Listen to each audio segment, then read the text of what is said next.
शुक्रिया अदा करছি মহান মালিকের দরবারে যে মহান রব্বুল আলামিন আমাদেরকে দুনিয়ার সমস্ত কাজ থেকে ফারেক করে সমস্ত শয়তানি কুমন্ত্র থেকে বেঁচে মহান রব্বুল আলামিনের রহমতে হাসিল করার জন্য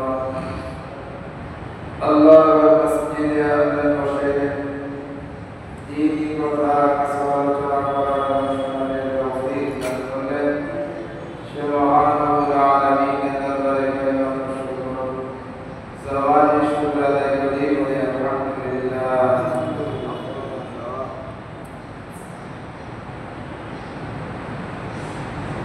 আমি আপনাদের সামনে কোরআন কারীমের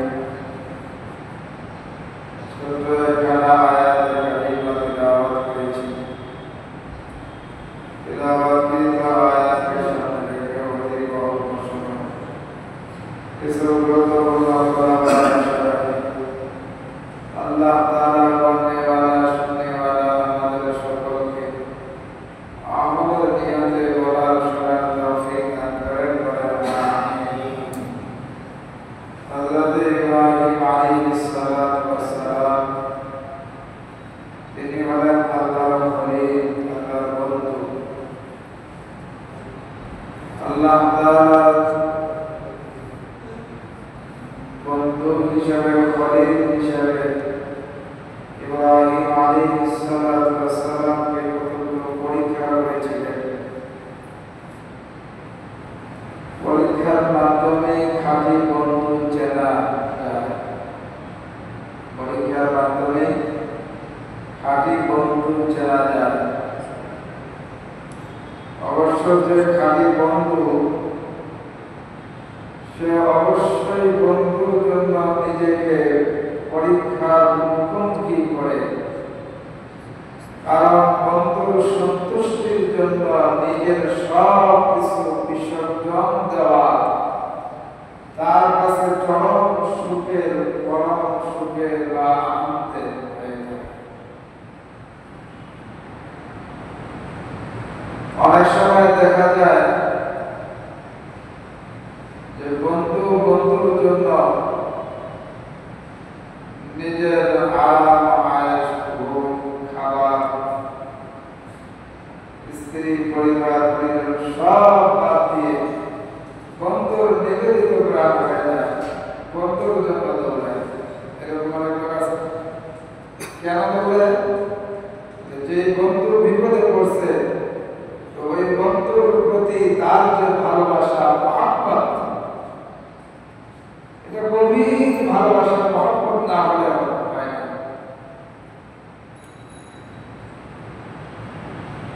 মূলত আসলে প্রকৃত বন্ধু চেনা যায় তখনই যখন পরীক্ষার সম্মুখীন হয়, প্রয়োজন হয়, তখনই প্রকৃত বন্ধু এটা চেনা যায়। ইব্রাহিম আলাইহিস সালাতু ওয়াস সালামকে আল্লাহ তাআলা খলিল হিসেবে গ্রহণ করেছেন। তো পরীক্ষা করবেন না কেমন বন্ধু? এজন্য বেশ কতগুলি পরীক্ষা হযরত ইব্রাহিম আলাইহিস সালাতু ওয়াস সালামকে আল্লাহ তাআলা করেছেন।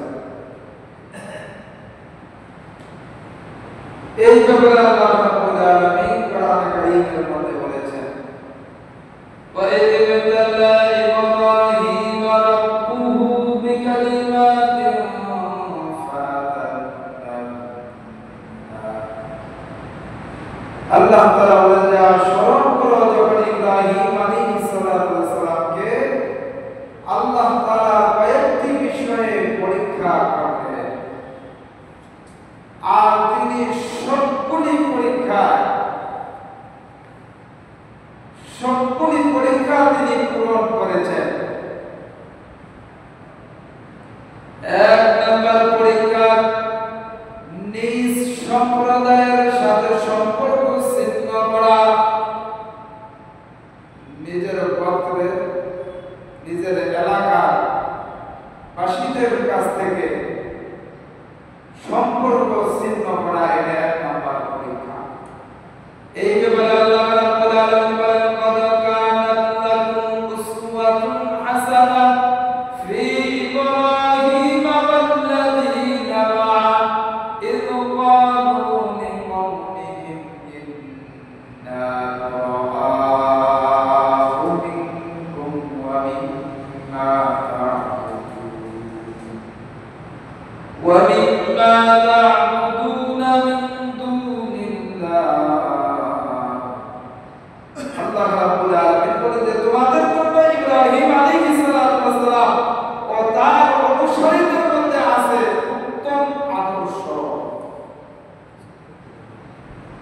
যখন তাদের সম্প্রদায়কে বলেছিল তোমাদের সাথে এবং তোমাদের যাদের উপাসনা তোমরা করো, যাদের পূজা তোমরা করো, তাদের সাথে আমাদের কোনো সম্পর্ক না। ইব্রাহিম আলাইহিস সালাতু ওয়াস সালাম বলেছিলেন যে তোমাদের সাথে এবং তোমরা যাদের যা পূজা করো, উপাসনা করো, তোমাদের সেই দেবদেবীর সাথে আমাদের কোনো সম্পর্ক নাই।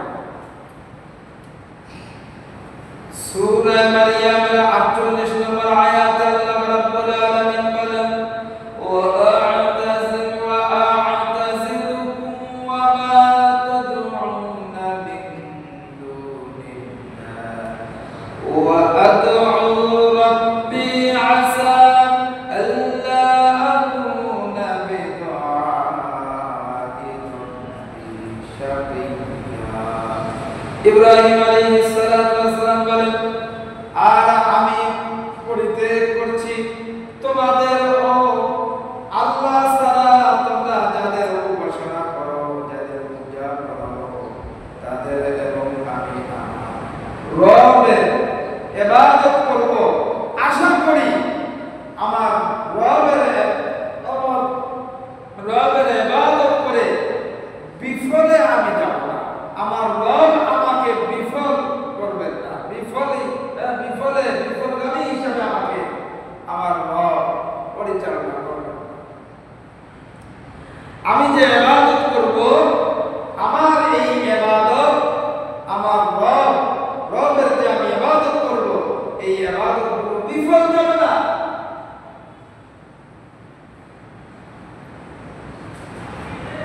এই হলো 1 নম্বর পরীক্ষা, নিজের সম্প্রদায় থেকে সম্পর্ক ছিন্ন করে নেওয়া। 2 নম্বর পরীক্ষা, আগুনে নিক্ষেপ করা। আমরা সকলেই জানি ইব্রাহিম আলাইহিস সালাতু ওয়াস সালামকে আগুনে ফেলানো হয়েছিল। এই ব্যাপারে আল্লাহ রাব্বুল আলামিন সূরা আম্বিয়া 68 থেকে 70 নম্বর আয়াতের মধ্যে আল্লাহ তাআলা বলেন, ক্বালু হাশরিকুহু ওয়া আনসুরু আলিহাতাকুম ইন কুনতুম ফাঈলিন। قُلْنَا يَا نَارُ كُونِي بَرْدًا وَسَلَامًا عَلَى إِبْرَاهِيمَ। তারা একজন অন্যজনকে বলতে লাগলো, তারা কাফেররা, ইব্রাহিম আলাইহিস সালাতু ওয়াস সালামের সম্প্রদায় যারা মূর্তি পূজক, এই মূর্তি পূজকেরা একজন আরেকজনের সাথে কথা বলতে লাগলো। একজন আরেকজনকে বলতে লাগলো যে তোমরা তাকে আগুনে ঝুলিয়ে আগুনে পুড়িয়ে দাও এবং নিজেদের দেবদেবীর কে তোমরা সহযোগিতা করো যদি তোমাদের কিছু করার থাকে। বলেন তো, তারা যে একজন আরেকজনকে বলছে যে ইব্রাহিম আলাইহিস সালাতু ওয়াস সালামকে আগুনে ফেলবে, ফেলে আগুনে তাকে পুড়িয়ে দিবে, আবার বলতেছে যে তোমরা তোমাদের দেবদেবীদেরকে সাহায্য করো যদি তোমাদের কিছু করার থাকে। বলেন, দেবদেবীদের কোনো শক্তি আছে? কি বলে, তাদের কোনো পাওয়ার আছে? তাদের তো কোনো পাওয়ার নাই, মুক্তির তো কোনো ক্ষমতাই নাই। এরকম দেবদেবী যে তারা এমন দেবদেবীর রব মানে, এমন মূর্তিকে তারা রব মানে যে মূর্তির কোনো ক্ষমতাই নাই। নিজেরাই নিজেদের হাত দিয়ে বানায়, আবার ওগুলোর পূজা করে, ওগুলোকে আবার সিজদা করে। যে নিজের শত্রুর মোকাবেলা করতে পারে না,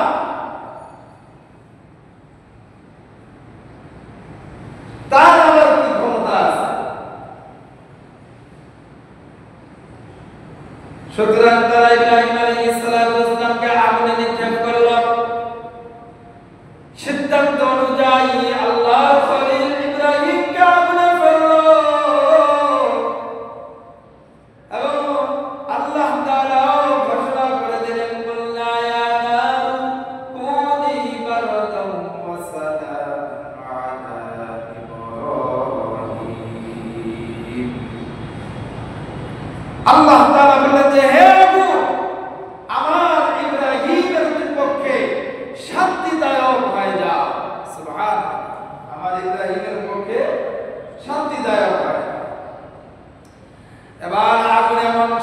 খারাপ হয়ে গেছে।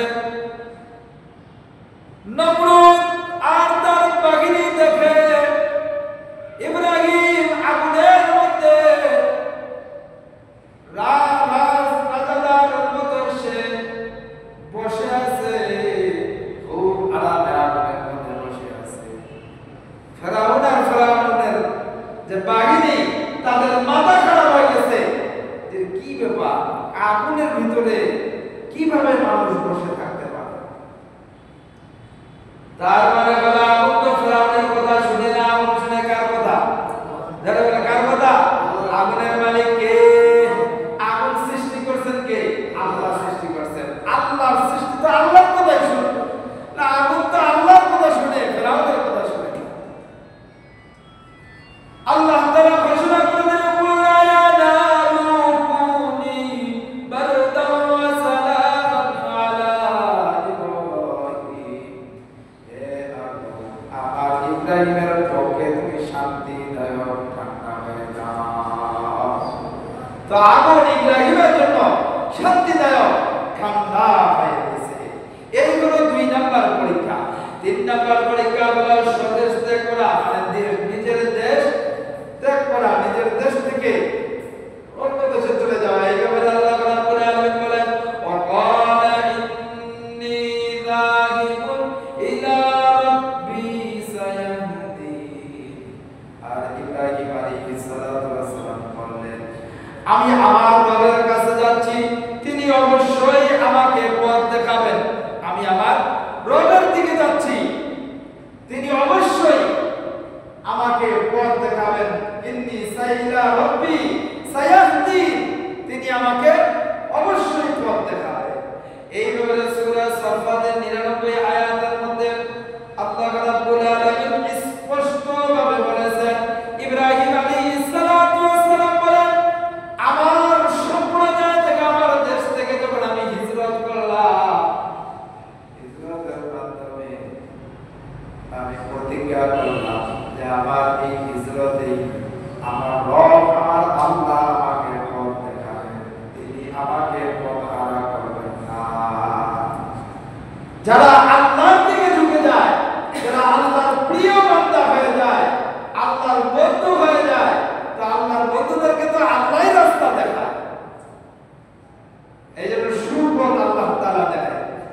এই হলো 3 নাম্বার।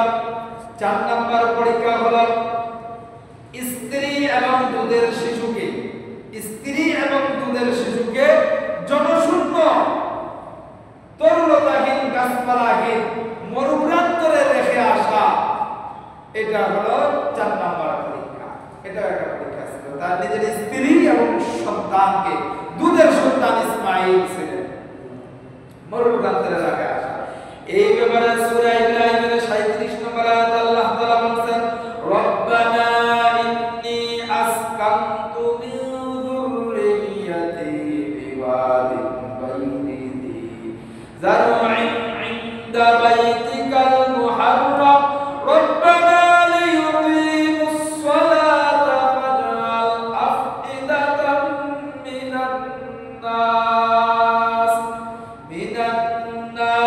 তাহওয়ি ইলাইহিম ওয়ারযুকহুম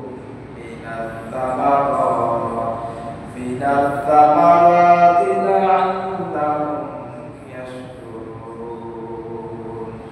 আল্লাহ রাব্বুল আলামিন বলেন, ইব্রাহিম বলে, হে আমার রব, আমি আমার এক সন্তানকে আর স্ত্রীকে, রব্বানা ইন্নী আসকানতু মিন যুররিয়্যাতি বিওয়াদিন গায়রি যী যার'ইন 'ইনদা বাইতিকাল মুহাররাম, আমি আমার সন্তান, এক সন্তান এবং স্ত্রীকে সম্মানিত ঘরের নিকট এক জনমানবহীন প্রান্তরে এনে আবাদ করার জন্য রেখে যাচ্ছি। সুবহানাল্লাহ।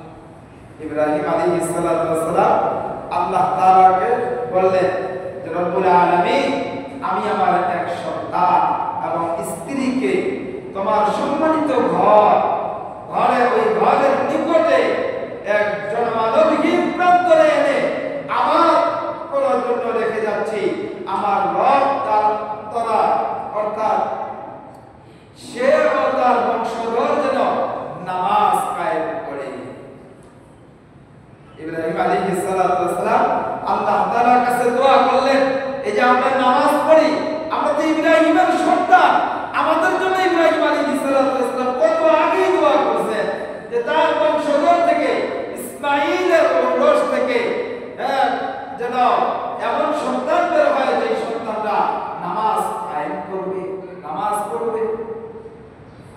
ইব্রাহিম আলাইহিস সালাম দোয়া করছেন।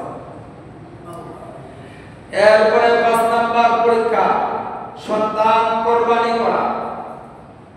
যে সন্তানকে বনবাস দিলেন, যে সন্তানকে বাইতুল্লাহর নিকটে রেখে গেলেন, এই সন্তানটা যখন আস্তে আস্তে আস্তে আস্তে হাঁটাচলা করার দৌড়াদৌড়ি করার মতো উপক্রম হলো, ঠিক ওই সময় ইব্রাহিম আলাইহিস সালামের কাছ থেকে আল্লাহ তাআলা আরেকটি পরীক্ষা নিলেন, সেটি হলো ওই সন্তানকে কুরবানি করা।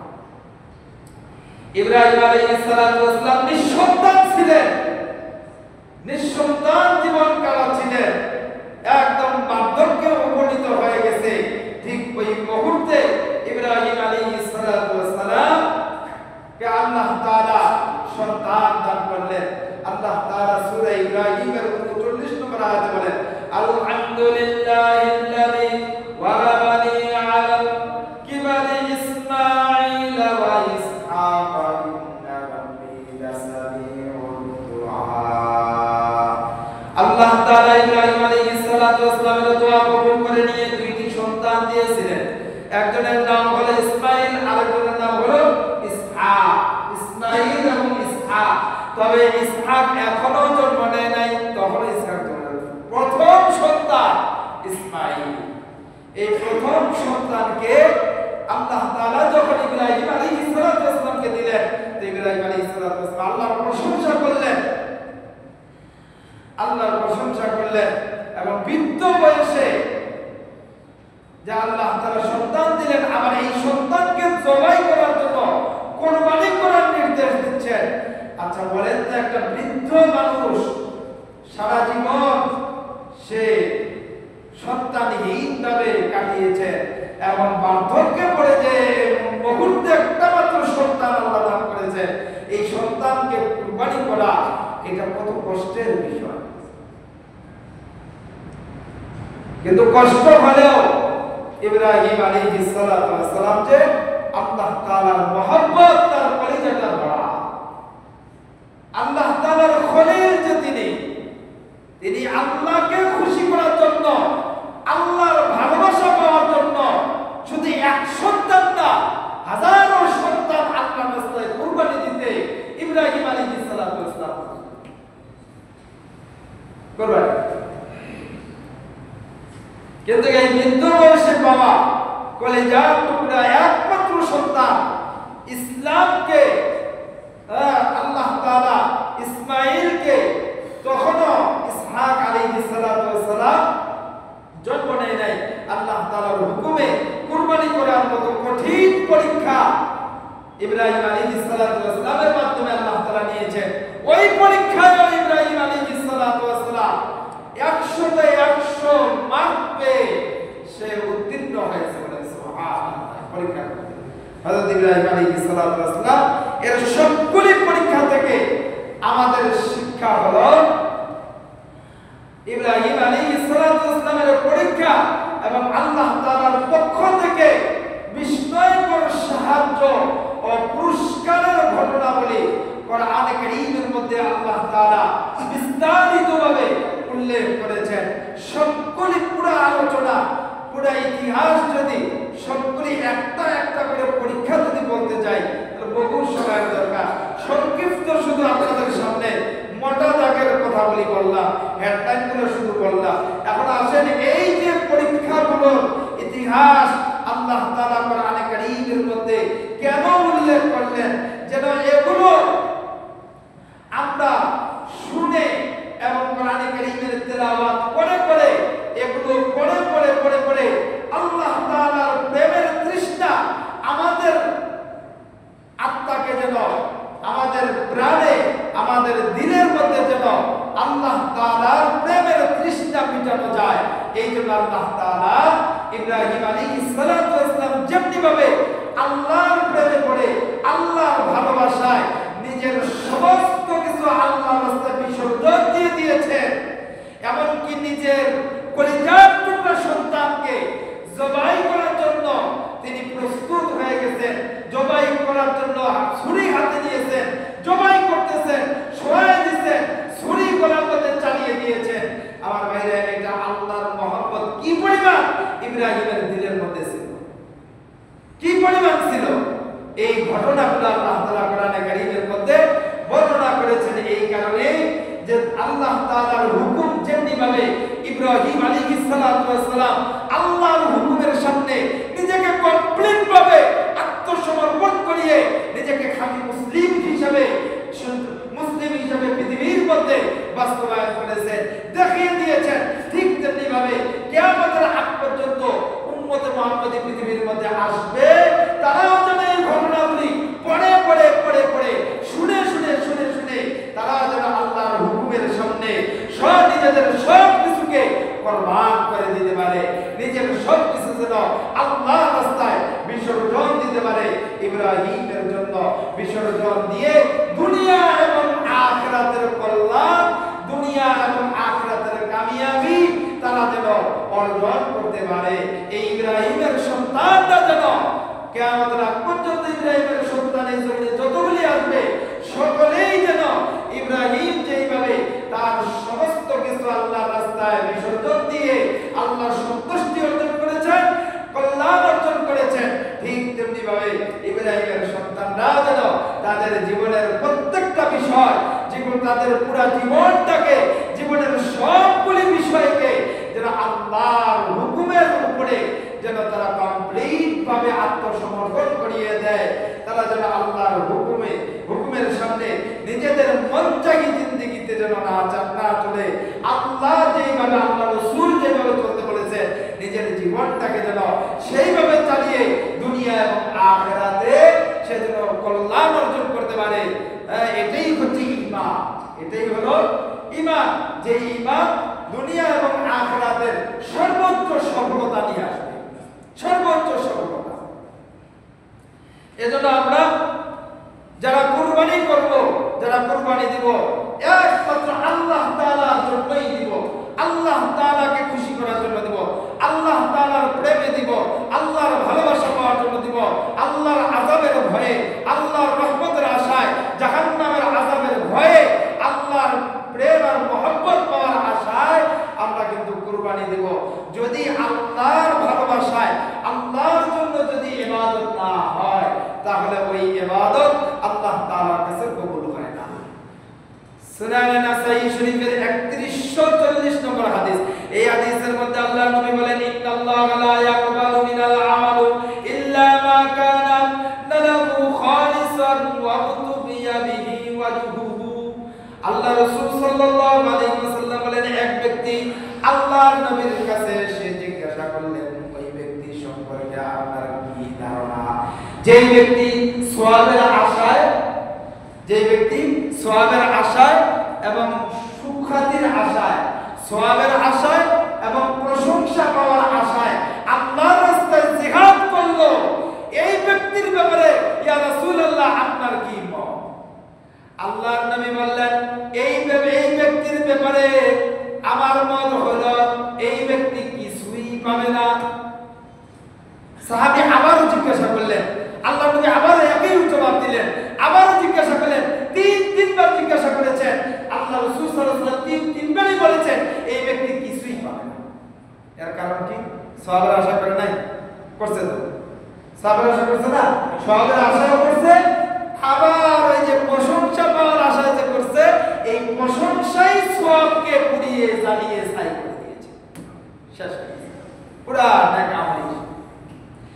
এই জন্য দুনিয়া পাওয়ার জন্য না, দুনিয়ার বাহবা পাওয়ার জন্য না, মানুষ আমাকে ভালো বলবে এরকম না, মানুষ আমাকে বলবে হ্যাঁ কুরবানি দিয়েছে, বড় সড়ো কুরবানি দিয়েছে, অনেক দামি কুরবানি দিয়েছে, এরকম কোনো আশা না, বস্তু খাওয়ার আশায় না, এই ধরনের কোনো আশা ভরসা আমাদের থাকবে না। দিলের মধ্যে থাকবে একমাত্র আল্লাহর ভালোবাসা, আল্লাহর আযাবের ভয়, আল্লাহর রহমতের আশা। যদি আপনি আমি কুরবানি দেই এবং নেক আমল করি, ওই নেক আমলের মাধ্যমে, ওই কুরবানির মাধ্যমে আল্লাহ তাআলার সন্তুষ্টি অর্জন করা যাবে। বাকি যদি দিলের মধ্যে অন্য কোনো নিয়ত থাকে, মানুষ দেখানোর নিয়ত থাকে, গোশত খাওয়ার নিয়ত থাকে, তাহলে আল্লাহর কাছে কুরবানিও কবুল হবে না, সওয়াবও হবে না, বরং প্রশংসা হবে, যতটুকু পাওয়া দুনিয়ার মধ্যে পেয়ে যাবেন, আখিরাতে এটার কোনো বিনিময় থাকবে না। তাহলে আল্লাহ তাআলা আমাদের সকলকে যারা আমরা কুরবানি দিব, আমাদের জন্য আল্লাহ তাআলা নিয়তটাকে সহিহ করে খালেস করে আল্লাহর সন্তুষ্টি অর্জনের জন্যই যেন কুরবানিটা আমাদেরকে আল্লাহ তাআলা দেওয়ার তৌফিক দান করে বলেন আমিন। এবার কুরবানির দুইটা শুধু মাসআলা আপনাদেরকে বলবো। আজকে এক নম্বর মাসআলা হলো কুরবানির গোশত অমুসলিমদেরকে দেওয়া যাবে কিনা।